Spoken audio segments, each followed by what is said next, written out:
12 ज्योतिर्लिंग की कथा का स्मरण कराया। भगवान शिव ने अपनी जटा से बेलपत्र को उठाकर अपने हाथ में लिया है और भगवान शंकर स्वयं बेलपत्र को हाथ में रखकर 12 ज्योतिर्लिंग की कथा को श्रवण कर रहे हैं। भगवान शिव ने बेलपत्र को हाथ में लेकर 12 ज्योतिर्लिंग की कथा का स्मरण कराते हुए पूछा। भगवान शिव कहते हैं, तुम रुका जी, आपने संपूर्ण शिव महापुराण की कथा कही, दुर्वासा बाबा का स्मरण कराया। भगवान दुर्वासा ऋषि ने बारंबार राम और कृष्ण की परीक्षा ली, उस रूप में आप स्वयं शिव अवतरित हुए। प्रभु एक काम करिए, अब आप हमें जो भगवान शंकर पृथ्वी पर अवतरित हुए 12 जगह पर, उस कथा को श्रवण करा दीजिए। भगवान भूत भावन भगवान शंकर ने जैसे ही कहा तो तुमरुका जी ने कहा, हे भोलेनाथ, ये 12 स्थान आपके द्वारा प्रकट किए हुए हैं। इन 12 जगह पर अगर जीव किसी भी एक स्थान पर भगवान शंकर की शिव महापुराण की कथा को श्रवण करेगा, उसका जीवन फिर बार बार जन्म और मरण से छूटकर वह भगवान के ही धाम को चला जाए। आज भी नियम है, 12 ज्योतिर्लिंग में से किसी भी एक ज्योतिर्लिंग पर शिव महापुराण की कथा का स्मरण कभी कहीं हो रहा हो, सुन लीजिएगा। जीवन में कभी मौका नहीं। भगवत तत्व को धारण किया। आगे वर्णन करते हुए पहले ज्योतिर्लिंग में सोमनाथ जी का वर्णन किया। सोमेश्वर महादेव भगवान दक्ष प्रजापति ने अपनी 27 कन्या चंद्रदेव को भी आई। कितनी कन्या? 27। पर चंद्रदेव एक रोहिणी नाम की कन्या थी, उसको बहुत प्रेम करते थे। रोहिणी नाम की कन्या को अधिक स्नेह करते, बाकी की कन्याओं को देखते तक नहीं। सारी कन्या मिलकर अपने पिताजी के पास में जाकर कहती हैं, पिताजी तुम्हारा जमाई केवल एक बेटी को चाहता है, बाकी का किसी को नहीं। चंद्रदेव को बुलाकर दक्ष प्रजापति ने समझाया, नहीं माने। फिर समझाया, फिर भी नहीं माने। बार बार समझाने पर चंद्र ना समझे, क्योंकि अहंकार में फूले हुए थे। किसी को काया का, किसी को सत्ता का, किसी को माया का, धन का, वैभव का अभिमान रहता है। और ध्यान देना, कुर्सी पर हो तो लोग तुम्हें पूछ रहे हैं, कुर्सी से नीचे हुए तो कोई किसी को नहीं पूछता। कुर्सी पर बैठने पर इसका मान छोड़ दो कि मैं इस पद पर हूं, मैं इस जगह पर हूं, मैं इस स्थान पर हूं, उसका कोई तात्विक सुख नहीं।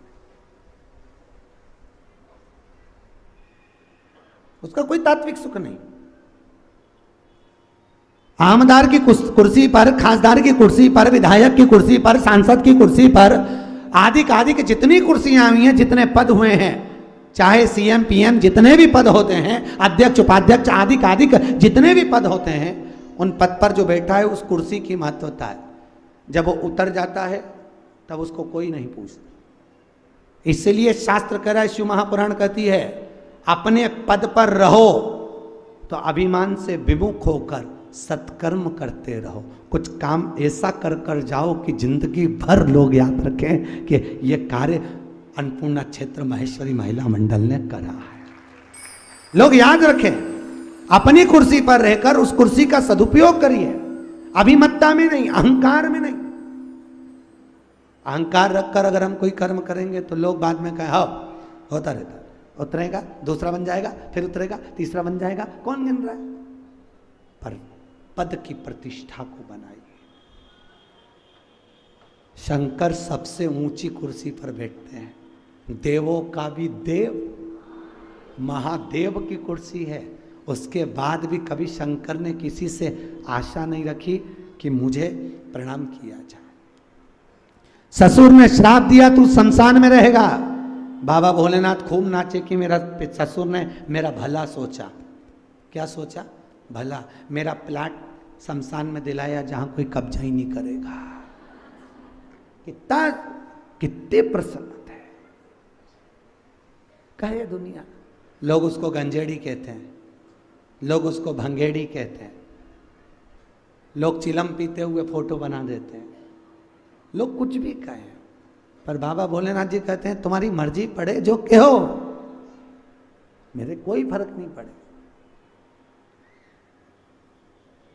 चंद्रदेव को समझाया, नहीं माने।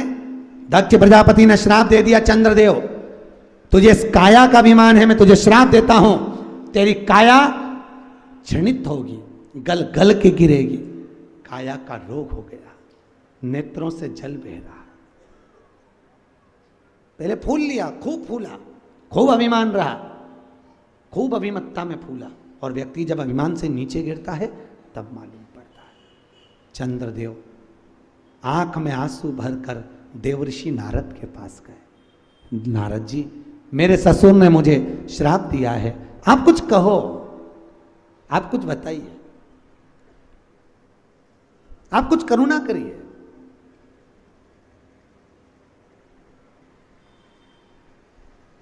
और जहां अभिमत्ता चली जाती है वहां भगवान स्वयं साथ निभाता, स्वयं। यहीं उषा नगर में श्री रूपनारायण जी मंत्री जी ने श्रीमद् भागवत कथा कराई थी, याद है आपको? कौन कौन आया था, आपको ध्यान में होगा, आए थे? रूपनारायण मंत्री जी ने कथा कराई। ठंड का समय, इतना पानी, इतना पानी, इतना पानी, इतनी ठंड। स्वयं 1008 श्री विष्णु प्रपन्नाचार्य जी महाराज जी उस कथा में जब पधारे तो उन्होंने भी कहा कि पूरी परीक्षा रूपनारायण जी आपकी भगवान ले रहा है, और तो भी परीक्षा जब ले रहा है आप उस परीक्षा में पास होते चले जा रहे हैं। कहीं अभिमत्ता थी नहीं, इसलिए कथा का तात्विक रस बढ़ता गया। एक बात बताएं, अन्नपूर्णा क्षेत्र महेश्वरी महिला मंडल, आपकी कथा में भी कहीं दिखावा नहीं था, इसलिए कथा का रस बढ़ते चले गया। जिस जगह पर दिखावा होता है वहां पर रस नहीं आता। और पहली कथा है जहां पर हमने एक हमारा फॉर्म नहीं भेजा, पहली कथा है वो हेड़ा भाभी के कारण। नहीं तो हर कथा में एक हमारा फॉर्म आता है, उस फॉर्म में लिखा रहता है बीच कथा में कोई नहीं आएगा, आएगा तो हम व्यासपीठ से उतर जाएंगे। ये हमारा नियम है, उस फॉर्म को भरवाते हैं हम पहले, ये हमारा नियम है। फिर प्रसादी में कोई आखिरी तक भी बचा है तो भी उसको कण का प्रसाद देना, पर देना जरूर, ये हमारा नियम है।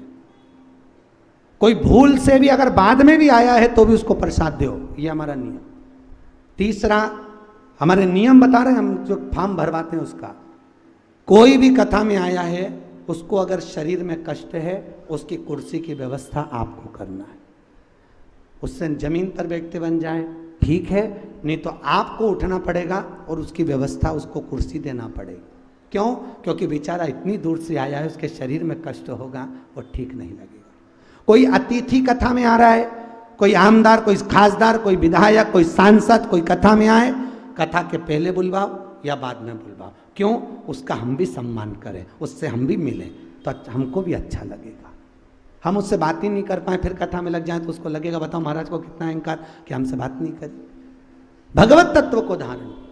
तीसरा, भरी सभा में अगर कोई बधाई बट रही है तो वो 4 लोगों को ना दी जाए, अगर देना है पूरी सभा में सबको दीजिए, नहीं तो अपने रिश्तेदारों को घर पे दीजिए, पर भरे पंडाल में कोई बधाई ना बटे। एक को मिली और दूसरे को नहीं मिली, दूसरे को नहीं मिली, जिसने दी और जिसको मिल गई वो तो खुश हो गया, पर जिसको नहीं मिली उसका दिल उदास हो गया, उसको नहीं मिली। इसलिए बधाई बटे सबको दो, नहीं तो मत दो, ये नियम होना चाहिए। हम लोग केवल हेड़ा भाभी के कारण हमने फॉर्म नहीं भरवाया, नहीं तो जबरकोटा परिवार, चाहे अपना पैलेस वाले मुन्ना राठौर, चाहे गोलू अग्निहोत्री, आदि जितनी कथा, हमारे उषा वाले रूपनारायण जी मंत्री, आदि जितने भी कथा लिए हम सब दूर फॉर्म भरवा लेते हैं कि ये नियम हमको चाहिए। तो कथा का रस हो, सम्मान भाव रखो, समभाव रखो। क्यों? शंकर शमशान में रहता है। शमशान का मतलब है जिस सबकी शान सम, उसी का नाम सम। अमीर भी जाए तो बांस पर, गरीब भी जाए तो बांस पर। अमीर भी जाए तो सफेद कपड़े में, और गरीब भी जाए तो सफेद कपड़े में जहां सबकी शान सम है उसी का नाम शमशान है। उस शमशान में कोई अमीर भी डनलप के गद्दे पर नहीं जाता। जाता है क्या?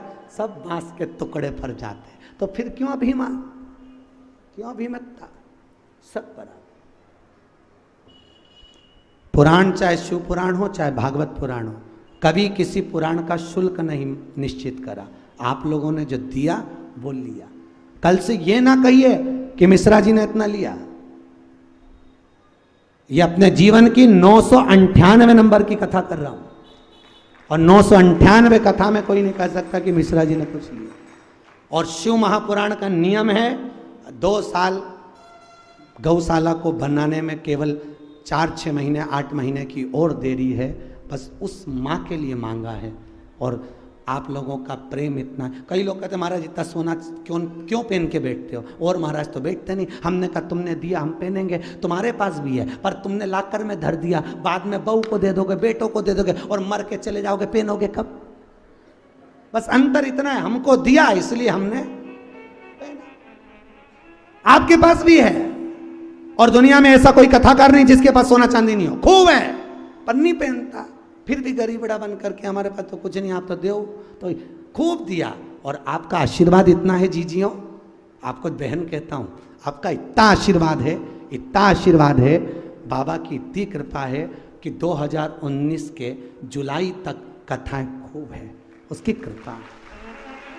ये आपका आशीर्वाद है, ये आपका प्रेम है, धन नहीं, आशीर्वाद फलता है। इसलिए आपको कह रहे हैं माता पिता भले किसी को भी साड़ी दें, माता पिता किसी को दौलत दें, संपदा दें, हमको नहीं चाहिए। आप क्या कहोगे? आपका आशीर्वाद दो। जिनको संपदा मिली उनके बेटों ने संपदा डब्बे में गंवा दी शेयर मार्केट में और वो भीख मांग रहे हैं। और जिनको आशीर्वाद मिला बूढ़े माँ बाप का, उनके लड़के 2 रोटी कमाकर घर में चकाचक रह रहे हैं। इसलिए निवेदन है, आशीर्वाद लेना धन नहीं, दौलत नहीं, उसका कोई तात्विक अंश नहीं, उसका कोई तात्विक सुख नहीं। शास्त्र कह रहा है चंद्रदेव को अभिमान आया, क्षय रोग हो गया, शरीर गल गया, गिर गया, गुरु जी ने कृपा कर दी। देवऋषि नारद ने कहा तुम्हारी आकृति का शिवलिंग बनाओ, उसकी आराधना करिए, पूजन करिए। आकृति का शिवलिंग बनाया, पूजन करी, पूजन करी, शंकर जी प्रसन्न होकर काया के रोग से मुक्ति दे दिए। जिसका शरीर सफेद पड़ रहा हो, चर्म रोग हो गया हो, खाल सफेद पड़ रही हो, उस व्यक्ति को कुछ नहीं करना है। क्या करना है? अलोनी गोबरी, गोबरी जानते हो? अलोना कंडा, गाय ने पोटा करा, सूख गया, उस कंडे को उठा लो, उसको सुखाओ, सुखाकर उसको जलाओ, जला के राख तैयार करो, राख तैयार करके सफ़ेद कपड़े में उसको रखो। सफ़ेद कपड़े में रखकर शिवरात्रि कोई से भी महीने की हो, रात्रि को 12 बजे उस कंडे के चूरे को लेकर जाओ, शंकर जी के शिवलिंग पर 12 बजे रात्रि को चढ़ाओ, वापिस उठा लो, 1 बजे से 2 बजे के बीच में उसी चूरे को पानी में डाल लो और निवस्त्र होकर बाथरूम में उस पानी से स्नान कर लो। चर्म रोग समाप्त हो जाएगा, सफ़ेद जो चमड़ी पड़ रही है वो धीरे धीरे अपनी सही अवस्था में आ जाएगी, सही अवस्था। प्रयास करो। दूसरा वर्णन, जिसकी चमड़ी सफ़ेद पड़ रही हो, काया का रोग हो, बड़े परेशान हो गए, कोई बड़ी काया की रोग बीमारी हो गई, कुछ ना करिए। कभी सोमनाथ जी जाएं तो सोमनाथ के मंदिर के शिखर को 1 कटोरी में घी रखकर शिखर को दिखाकर भगवान शंकर का एक बार जो 10 नाम आपको बताए थे शिव और पार्वती के, वो 10 नाम बोल लो और घी दिखा लो शिखर को, उसी घी को लेकर आ जाओ, प्रतिदिन 11 दिन तक लगाओ, चर्म रोग समाप्त हो जाता है, कभी नहीं रहेगा। जितनी गोली दवाई खाते हैं चर्म रोग उतना बढ़ता है, पर भगवान शिव आरोग्य के देवता हैं, रोग मुक्त करने वाले, आरोग्यता प्रदान कर, चर्म रोग मिट जाता है। आगे कथा आई है, सोमेश्वर के रूप में भगवान विराजमान हुए। अगला वर्णन आया है मल्लिकार्जुन कार्तिकेय जी रुष्ट होकर श्रीशैलम में जाकर विराजमान। कहां पर? श्रीशैलम। एक बात बहुत सुंदर है, कभी मौका मिले श्रीशैलम में, पूरे जगह पर बहुत महंगा भोजन है, पर श्री सैलम में हमारे मारवाड़ियों का एक महेश्वरी भवन बना हुआ है श्री सैलम। मैंने एक चीज़ वहाँ की बहुत अच्छी लगी, पूरी महेश्वरी समाज को मैं साधुवाद दूंगा, एक बार जोरदार ताली बजाओ उनके लिए। मेरे को वहाँ एक बात बहुत अच्छी लगी, जब हम शिव पुराण करने श्री सैलम गए तो हैदराबाद की महेश्वरी समाज द्वारा वहाँ सैलम में कथा थी, वहाँ हमने देखा कि प्रतिदिन वहाँ पर भोजन बनता है और भोजन बनकर वो भोजन बड़े बड़े कड़ाव में बनकर पूरे श्री सैलम में जहाँ गरीब लोग बैठे होते हैं, जिनको भोजन की ज़रूरत होती है, रेलवे स्टेशन पर, बस स्टैंड पर कोई यात्री जा रहा है, उसको भोजन नहीं मिला, वहाँ महेश्वरी समाज उनको भोजन देती है। ये कितनी बड़ी बात होगी, सोचो आप, ये बड़ी प्रसन्नता की बात है। अच्छा, सुख की अनुभूति। कई लोग कहते हैं महाराज कलिकाल में यज्ञ का विधान क्या है? शिव महापुराण कहती है कलिकाल में यज्ञ का विधान है, हजारों लाखों रुपए की सांकल्य छोड़कर अग्नि को प्रकट कर लिया, लाखों रुपए यज्ञशाला में लगा दिए, वो यज्ञ करना श्रेष्ठ नहीं है। कलिकाल में यज्ञ की प्रामाणिकता है अपनी कमाई का एक अंश निकालकर किसी भूखे को भोजन करा दो, यज्ञ हो गया, यज्ञ हो गया। किसी भूखे को भोजन कराना यज्ञ हो गया, वो यज्ञ का प्रधान, वो यज्ञ के आनंदता है, वो यज्ञ की श्रेष्ठता है। भूखा भोजन कर ले वो आनंद। मल्लिकार्जुन में बाबा श्री सैलम में जाकर कार्तिकेय जी बैठ गए, माता मनाने के लिए गई। पूरे विश्व में केवल एक मल्लिकार्जुन का मंदिर ऐसा है जिसकी शिखर पर दो ध्वजा लगती है, एक लाल एक सफेद। लाल ध्वजा पूर्णिमा के दिन हवा में उड़ती है और सफेद ध्वजा अमावस्या के दिन हवा में उड़ती है। कितनी भी हवा चल जाए, आंधी चल जाए, पर ध्वजा नहीं उड़ती। उड़ेगी तो पूर्णिमा पे और उड़ेगी तो अमावस्या पर। आप अपनी छत पे ध्वजा लगा दो, उड़ेगी कि नहीं उड़ेगी? मंदिर का शिखर इतना ऊंचा है श्री सैलम का, पर ध्वजा नहीं उड़ती। पूर्णिमा पे क्योंकि शंकर जी बेटे से मिलने आते हैं, अमावस्या पर माता पार्वती आती है, हवा में उड़ती है। श्री सैलम में भगवान मल्लिकार्जुन के रूप में विराजमान हुए। अगला वर्णन है महाकाल। दूषण नाम के राक्षस ने ब्राह्मण के बच्चों को पकड़कर निचोड़कर उनका रक्त पिया, तो भगवान को स्वयं भगवान शंकर की बहन, क्या नाम था शिव जी की बहन का नाम क्या है? छी प्रिया। नाम बोलो, छी प्रिया, जिसका लोगों ने अभ्यांग कर कर छिपरा कर दिया। क्या नाम है उसका? छी प्रिया। शंकर जी की एक ही बहन थी, माता पार्वती की ननन, छी प्रिया। वो छी प्रिया भगवान शिव से बोली, भोलेनाथ। शिव जी ने बोला क्या बात है बहन, क्या हो गया ये तो बता। अरे प्रभु, ये दूषण नाम का राक्षस ब्राह्मणों के बच्चों को मार रहा है, आप कुछ करो। भगवान शंकर ने कहा मैं नहीं कर सकता कुछ भी, पर तू कर सकती है छिप्रिया। छिप्रिया ने कहा भैया बोल क्या करना है? तू मेरी बहन है, एक काम कर, मैं अवतरित होऊंगा, पर ये दूषण एक अवतार नहीं कई अवतार रख सकता है और दूषण रूप बदल सकता है। तो छिप्रिया ने कहा तू आप रूप नहीं रख सकते। शंकर जी ने कहा मैं मृत्यु लोक का देवता हूं, इसलिए रूप नहीं बदल सकता। तो क्या करूं? एक काम कर छिप्रिया, जब मैं आऊं तो मेरे ऊपर जल का छींटा देना, छींटा देगी मैं 84 रूप धर लूंगा। 84 रूप रखकर इस दूषण नाम के राक्षस का 84 रूप में अवतरित होकर इसका संहार कर दूंगा। पूरी भारत की भूमि पर कहीं 84 महादेव नहीं है, केवल एक जगह पर है, उज्जैन में। भगवान शिव ने 84 रूप रखे और दूषण नाम के राक्षस का संहार करा। ये देखकर छिप्रिया बड़ी प्रसन्न हुई और अपने भाई को राखी बांधी। आज भी पृथ्वी की सबसे बड़ी राखी महाकाल राजा को बनती है, छिप्रिया की ओर से, बहन की ओर से, भाई की ओर से। छिप्रिया ने दूषण नाम के राक्षस का काल बनकर भगवान प्रगटे, महाकाल बने। जीवन में एक बार 84 महादेव जरूर करो, एक चावल का दाना 84 महादेव पर जा जाकर अवश्य चढ़ाइए, प्रयास करो शिव का उत्तरित भाव। अगला वर्णन ओमकारेश्वर। बिंद नामक पर्वत ने तप करा, भगवान शिव को राजी करा। तब भगवान शंकर उस जगह पर आ नहीं रहे थे, तो बिंद नामक पर्वत ने भगवान शंकर की पसीने द्वारा निर्मित बेटी को वहां बुलाया। क्या नाम है?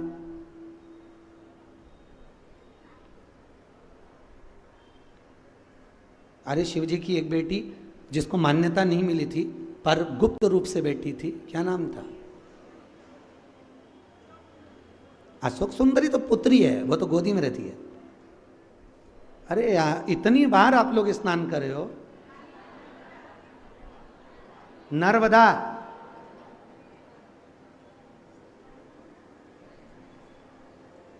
शिव जी की पुत्री है।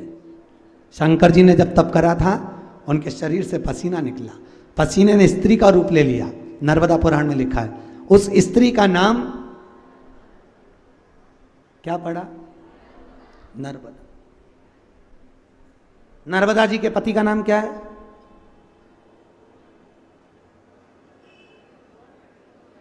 है? कुंवारी है। अगर नर्मदा कुंवारी होती तो उसमें पुरुष नहा सकता था? बोलिए जल्दी। अगर नर्मदा कुंवारी होती, हमारे यहाँ तो बेटी बड़ी हो जाती है तो माँ उस बेटी को अलग सुलाती है, बाप के साथ नहीं सुलाती। तो क्या नर्मदा कुंवारी रहती तो कोई पुरुष उसमें स्नान कर सकता था? नहीं। नर्मदा कुंवारी रहती तो पुरुष नहीं नहाता। नर्मदा जी का विवाह राजा पुरुकुस के साथ हुआ था। नर्मदा जी के पति का नाम है राजा पुरुकुस। क्या नाम है? राजा पुरुकुस। नर्मदा जहां से निकली अमरकंटक से, वहां से 5 गांव तक नर्मदा कुंवारी है। उसके बाद नर्मदा जी का विवाह राजा पुरुकुस के साथ हो गया। राजा पुरुकुस। अब भगवान शिव की पुत्री नर्मदा जी को बुलाया है विंध्य पर्वत में, वहां बैठकर तप किया। शिव जी वहां पर आ गए और ओमकारेश्वर के रूप में बाबा भोलेनाथ वहां विराजमान हो गए। ओमकारेश्वर भगवान की अगला वर्णन आया श्री केदारनाथ। आपको तो 2 कथा तो बताई दी। शिव जी का सिर कटा था, यहाँ केदारेश्वर के रूप में रहे। एक कथा बताई थी बद्रीनाथ छोड़कर भगवान केदार में आए। तीसरी कथा नर नारायण पर्वत ने तप करा, शिव जी उनके उद्धार के लिए वहां पर विराजमान हुए, केदारेश्वर के रूप में बैठे। केदारनाथ भगवान की अगला वर्णन आया भीमाशंकर। कुंभकर्ण की धर्म पत्नी करकटी का पुत्र भीम। क्या नाम था? भीम। जिस भीम ने ब्राह्मण आदिकों के यज्ञ नष्ट करे, शिव जी ने आकर भीम का संहार करा। शिव जी का नाम भीमा शंकर हो। अगला वर्णन आया है काशी विश्वनाथ। पूरी पृथ्वी पर 2 ज्योतिर्लिंग ऐसे हैं जिसको स्वयं देवताओं ने बनाया। एक रामेश्वर का राम जी ने बनाया, एक काशी का शनि महाराज ने बनाया। किसने बनाया? शनि महाराज। जिसको शनि लग जाए, ढैया लग जाए, 7.5 लग जाए, बहुत परेशान हो, कहीं जाने की जरूरत नहीं है। एक काजल की डिब्बी हाथ में लो, काशी विश्वनाथ का नाम लो और काजल की डिब्बी को एकांत में जाकर खड्डे में दबा दो, शनि उससे दूर रहेगा। दुनिया के लोगों को शनि लगता है, शनि को शंकर लगता है। शनि को शंकर लग जाए। जब शनि सब दूर से हार गया तब माता पार्वती के पास गया, मां मेरे को लोग अब शब्द कह रहे हैं, मां बचा ले। माता पार्वती ने कहा काशी में जाकर गंगा के तट पर शंकर जी का शिवलिंग का निर्माण कर कर तू पूजन करेगा तो शनि तेरे प्राण बच जाएंगे। शनि के प्राणों को शिव ने बचाया है। तो आज भी काशी विश्वनाथ का दर्शन करने जाओ तो वहां गंगा जी में अगर काजल की डिब्बी को बहा दिया जाता है तो व्यक्ति के शरीर के पूरे रोग समाप्त हो जाते हैं। काजल की डिब्बी मात्र गंगा में बहाने पर। कहाँ? काशी में, हरिद्वार में नहीं, ना इलाहाबाद में, काशी में। काशी विश्व। अगला वर्णन आया है काशी विश्वनाथ मनु शत्रुपा ने तप कर भगवान शिव का आनंद सुख पाया। अगला वर्णन है त्र्यंबकेश्वर। गौतम बाबा पर गौ हत्या का दोष लगा, अहिल्या माता ने भगवान ब्रह्मा विष्णु महेश को बुलाया। 3 छोटे छोटे से शिवलिंग एक खड्डे में, उसमें से पानी निकलता रहता है। ऐसे त्र्यंबकेश्वर के रूप में बाबा विराजमान होकर गौतम बाबा का कल्याण करें। अगला वर्णन यहीं पे बने सारे 12 ज्योतिर्लिंग, देखते हैं ना कौन कौन से आए, उनका दर्शन करते जाओ। अगला वर्णन है श्री वैद्यनाथ। रावण भगवान शिव को लेकर जा रहा था और रावण शिव को ले जाते समय भगवान गणेश जी बालक का रूप रख कर आए, रावण के हाथ से शिवलिंग लिया, लघु शंका लगने पर रावण ने पृथ्वी पर उस बालक को दिया, बालक ने नीचे रख दिया। वैद्यनाथ जी उठे नहीं, रावण हार कर चले गया, वैद्यनाथ के रूप में शिव जी विराजमान हो गए। अगला वर्णन है नागेश्वर।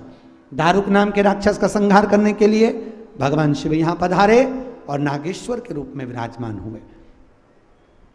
जिसको स्वप्न में सांप दिखते हों उसको पान के पत्ते पर चांदी का नाग रखकर अपने ऊपर से उतार कर पीपल के पेड़ के नीचे रख देना चाहिए, सर्प दिखना बंद हो जाते हैं। नागेश्वर ज्योतिर्लिंग। अगला वर्णन है रामेश्वर। भगवान राम जी महाराज ने शंकर भगवान की स्थापना करी, रामेश्वर ज्योतिर्लिंग की स्थापना हुई है, तब सेतु पर चढ़ाई करिए। फिर अगला वर्णन है कृष्णेश्वर। एक सुधर्म नाम का ब्राह्मण जिसकी 2 पत्नी थी, सुदेहा और घूष्मा। सुदेहा के यहाँ संतान नहीं थी, घूष्मा के यहाँ संतान हुई। सुधर्म ने घूष्मा का बेटा सुदेहा को दे दिया। सुदेहा ने पाल पोस कर बड़ा करा, बच्चे का विवाह हो गया। विवाह हुआ, उस बालक को जैसे विवाह हुआ, अब बहू को मालूम पड़ा मेरी सही सास तो घूष्मा है, सुदेहा तो मेरी सौतेली सास है। बहू घूष्मा को पूछने लगी, सुदेहा को गुस्सा आया, उसने अपने बेटे के शरीर के टुकड़े टुकड़े कटकर एक कपड़े में बांध लिए, तालाब में फेंक दिए। घूष्मा रोज प्रतिदिन एक शंकर जी का शिवलिंग सोमवार को बनाती थी, तालाब में विसर्जन करने जाती थी। विसर्जन करने गई, मन में आया मैंने बेटे का दर्शन नहीं करा। तैरता हुआ बेटा 3 दिन बाद भी वापिस निकल कर आ गया। घूष्मा के बेटे को भगवान ने जीवित करा तो शिव जी का नाम कृष्णेश्वर महादेव हो गया। ये 12 ज्योतिर्लिंग की कथा श्रवण कर कर भगवान शिव अपनी धर्मपत्नी माता पार्वती के साथ शिव महापुराण की पोथी पर बेलपत्र समर्पित करते हैं। हमारे यजमान श्री झवर जी बेलपत्र समर्पित करने पधार रहे हैं। भगवान शिव की पोथी पर बेलपत्र दिया और भगवान तुमरुका जी ने भगवान शिव से वर मांगा, हे भोलेनाथ, आपकी यह बेलपत्र जो शिव पोथी को समर्पित हुई है, यही बेलपत्र जीव का कल्याण करे, जगत का उद्धार करे। भगवान ने बेलपत्र शिव पोथी को समर्पित करी। जोरदार ताली बजाएं। आप सबकी ओर से झवर जी ने, मुख्य मनोरथी ने, यह बेलपत्र शिव पोथी को समर्पित करी। चारों तरफ सुख समाहित हुआ, आनंद स्थापित हुआ। 12 ज्योतिर्लिंग की कथा के बाद वेद व्यास जी महाराज तुमरुका के चरित्र को लिखते हैं। तुमरुका जी महाराज ने जो कथा सुनाई, चंचुला देवी उस पति के लोक को गई, पति प्रेत योनि से छूट गया। भगवान शिव ने बेलपत्र पोथी पर देकर कहा, तुमरुका जी, जीवन में जो एक बार शिव महापुराण की कथा को श्रवण कर लेगा उसके मन के मनवांछित फल पूर्ण होंगे। ये मेरे मस्तक की बेलपत्र, शिव पोथी पर चढ़ी हुई बेलपत्र अपने घर की अलमारी में, तिजोरी में जो रखेगा वो जीव का धन धान्य बढ़ेगा, वैभव प्रतिष्ठा बढ़ेगी। ऐसा भाव रखकर भगवान शिव ने बेलपत्र पोथी पर दी। जीवन में मौका मिले, दुनिया चाहे कुछ भी कहे, आप अलमस्त होकर शिव की कथा का रसपान करो और अपने जीवन को धन्य बनाओ। मौका मिले एक बार शिव महापुराण 12 ज्योतिर्लिंग में से किसी ज्योतिर्लिंग पर अवश्य सुने। हम भी प्रयास कर रहे हैं कि एक शिव पुराण अभिमुक्त नगरी काशी में हो, प्रयास कर रहे हैं, आप सबको सूचना देंगे। काशी अभिमुक्त नगरी है जहाँ मरने वाले का कभी जन्म नहीं होता, जहाँ शिव गुरु मंत्र देकर विदा करते हैं। प्रयास करेंगे साल भर के अंदर एक कथा काशी में हो शिव महापुराण की, और आप सब सुनकर अपने जीवन को धन्य बनाएं। प्रयास करेंगे, सूचना मिलेगी, महिला मंडल आपको सूचना भी देगी।